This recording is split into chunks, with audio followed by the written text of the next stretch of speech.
Hey guys, it's your girl Onana, and today we are going to talk about Pastor E.A. Adeboye. Pastor E.A. Adeboye is a 78-year-old Nigerian pastor, the founder and general overseer of the Redeemed Christian Church of God. So, the Redeemed Christian Church of God, that's RCCG, they have their 21 days fasting, which is currently ongoing, and the man of God will take to his Instagram and Twitter pages to share messages to his people daily, kind of like a daily devotional. So, every day he comes in the morning and releases messages to the people, and the message for yesterday was somehow controversial. Stay tuned as we break this down. So this was his message for the body of Christ one day ago. That's January 29th, 2020. I'm just going to go ahead and read. Today, I will be focusing on the married. It is sad that many married people are still having crushes with persons apart from their spouses. If there is any fellow aside from your spouse that you are admiring unduly, you must see such a person as the devil and get rid of them immediately. One of my sons once told me that he was always excited to resume in the office every Monday because he would get to see his secretary again. I told him to fire her immediately. Nothing and no one is worth your marriage. What is a married woman doing on the phone with another man for countless minutes? Why would a married man be spending so much time with another man's wife? Why would you prefer to discuss intimate issues with your friend of the opposite sex instead of your God-given spouse? So this is such a beautiful and meaningful message, especially for a time like this. We have all kinds of married people out here. Married people who are talking to people they're not even supposed to be talking to in the first place. Married people who are flirting with people outside of their marital homes. So I think it's a very beautiful and powerful message. However, he made a little error at the point where he spoke about asking his son to fire his secretary just because he gets excited every time he sees her. So from such a beautiful, meaningful message, you'll be expecting that the youth of today are learning. You'll be expecting that our generation, we are looking up to people like this, people with many years of marital experience. You would think we'll look at his message and pick out the positive and throw away the negative, but no. Social media is so funny these days, you guys. Everybody is focusing on the one statement he made about asking his son to fire his secretary. And while I don't agree with his message asking his son to fire his secretary, I still feel like there's a lot we can take away from this message. There's a lot you can take home from this message. Learn from the wisdom of the old.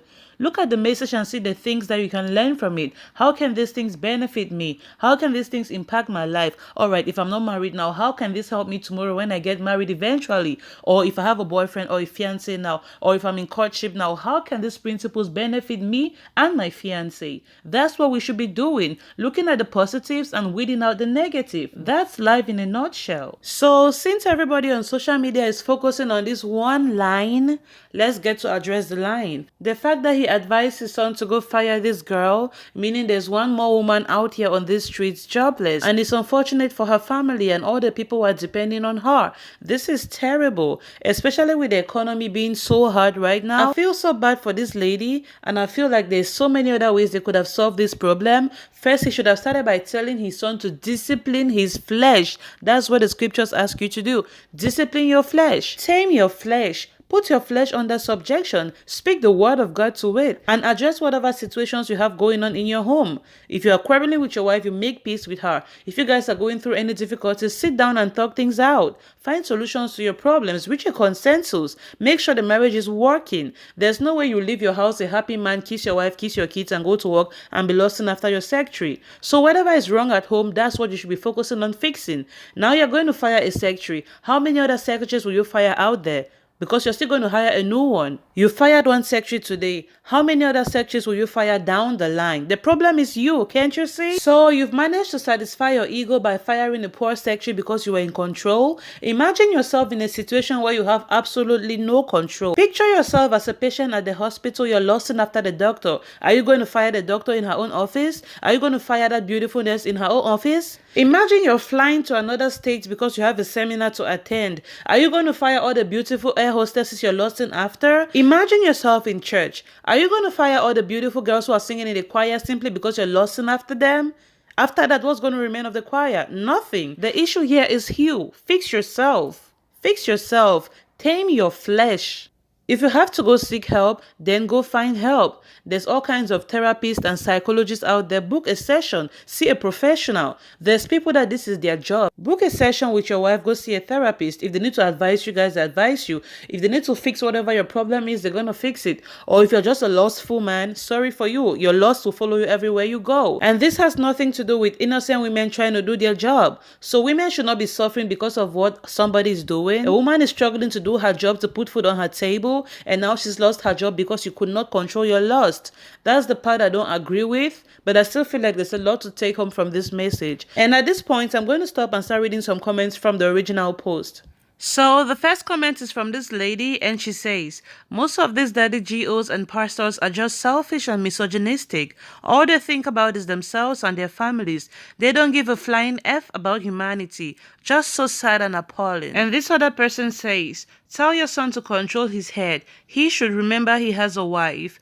Another person says, the comments shock me. So a woman was sacked because a fool could not control himself? And pastor, did you hear that from God or how? Because this is shameful, I swear, very, very shameful.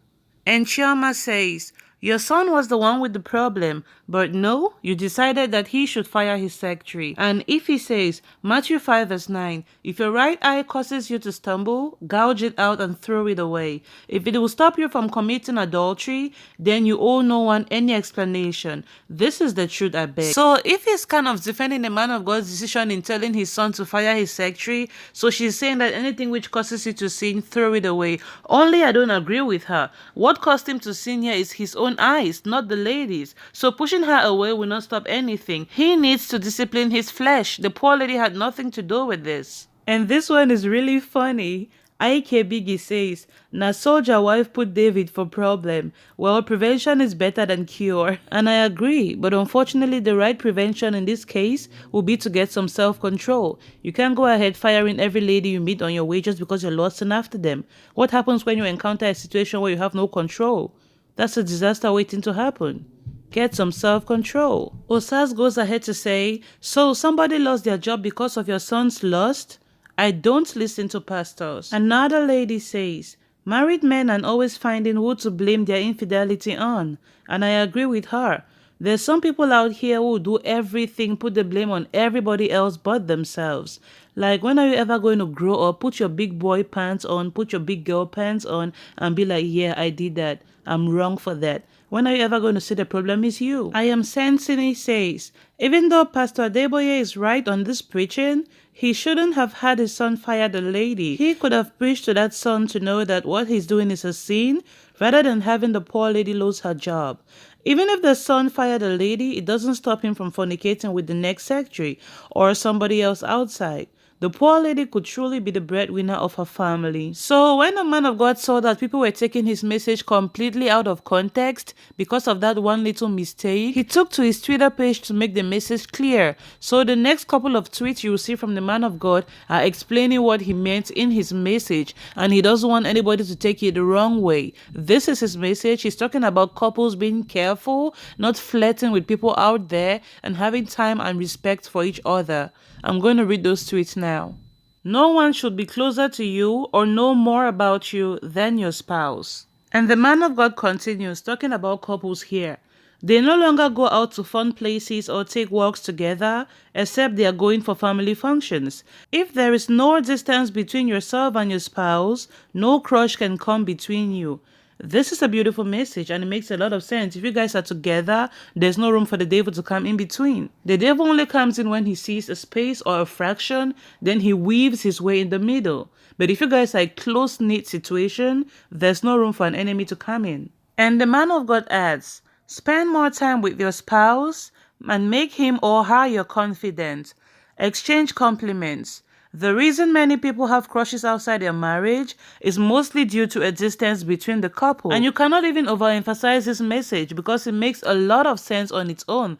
So the man of God clearly had a message, and irrespective of that one little mistake he said, let's focus on the bigger picture. The picture here is the message, and the message is one of togetherness. He's urging couples to take their eyes out from these streets and focus on their partners. Spend time with your loved ones. Exchange gifts with one another. Exchange compliments with one another, just spend time in each other's company, communicate with one another. Everything you're looking for out there, you already have it at home. If you would just focus and invest in the person you have at home, then your marriage will be a beautiful paradise. So that was clearly his message. I don't know how we are misinterpreting it because of one little mistake, although I don't also agree with the mistake, but let's not forget about this beautiful message. So thank you guys for watching. This is Onana Nation. Please don't go without hitting the red subscribe button below this video, because I'm going to keep bringing you entertaining and enriching content from time to time. Don't go without subscribing. Thank you guys. I love you all. Be at peace with one another. Goodbye.